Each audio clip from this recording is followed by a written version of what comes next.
All right, next up we got a Slim Shady. This is a 6-inch glide, and that thing is it's pretty slick. It's the big brother to the Wee Man, the little one.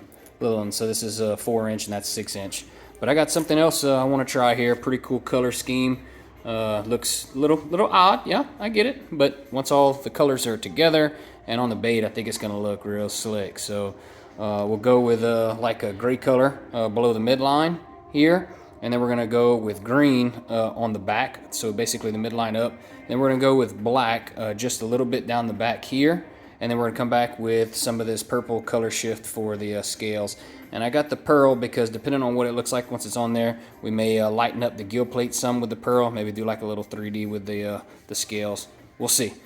This one's rough, so the rough baits, they do hold the shadows a little more if you spray them correctly, so it'll look pretty sweet. But yeah, let's go ahead and get these colors on there. Okay, color update. So as I was taping the tail on, I actually was looking at my paints, and I'm gonna change the gray for this antique white. I think this antique white kind of goes with this color scheme a little better.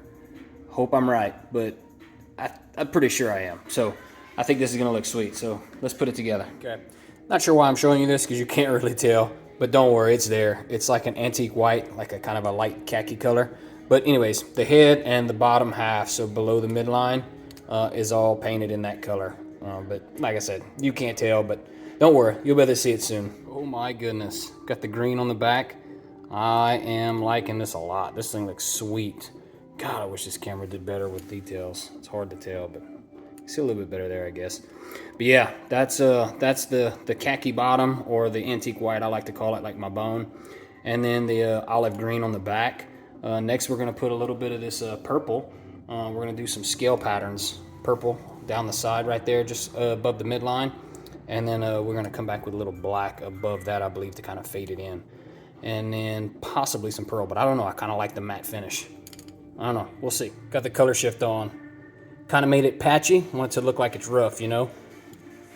Beat up shad. But I'm gonna add the black on next, and that's definitely gonna make everything pop. Put a little bit on the face, then we're gonna do some shadows in black, some accents in black, and yeah, no, I'm pretty pleased with this one. I love those colors. That thing pops. Look at that thing shine. Oh yeah, this thing's gonna be sweet. All right, got a little black on it. Kinds of tones it down just a little bit, but because the tail is brown, I think I'm gonna throw a little bit of brown, just a thin stripe down the back, and kind of dust the fins just a hair. It's like a camo bass pattern or something. I don't know. I have to come up with a name for it. But yeah, we'll see what it looks like in the light here in just a minute. All right, friends. I was going for a beat up bass, and I got just that. This thing is pretty cool. Bougie bass, beat up bass. I don't know. We'll have to come up with a name. But I really like this pattern. The color shift is cool. Got a little brown highlights on it to match the back tail. It's going to look good once that tape is off. You better see the whole thing. But yeah, totally different. Kind of wanting to stick to natural. Type of natural looking bait, which would be like some type of small bass maybe. But I don't know. Tell me what you think. Get an eye on it and give it a swim. I think it's gonna look good once the clear coat's on it too. Make those colors pop, stand out. Yeah, I like this one. I was going for something different, and I surely got that. That color shift's gonna look cool with that clear coat. We want some little red eyes. I like it.